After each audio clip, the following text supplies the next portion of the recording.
Workers of a Chinese bulb manufacturing company in Lagos are lamenting non-payment of their salaries before the company's warehouse was sealed off by security operatives for alleged production of fake light bulbs.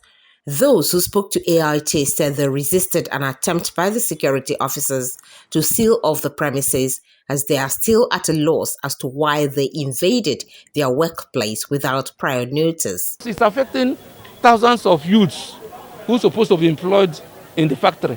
It's affecting them. And if this number of youths, more than 300 people, are laid in the streets, mostly in this area, there will be security on arrest.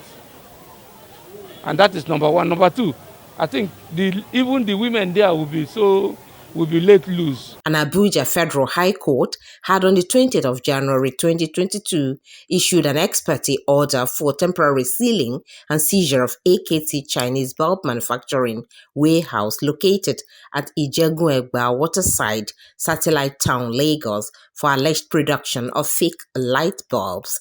The workers are seeking government's intervention in the matter, said to have lingered for years. All they did was to lock every of our staff out and ask them to go home. And some of them also, many of them they are to pay them salary today. That's why they're having all that problem there now.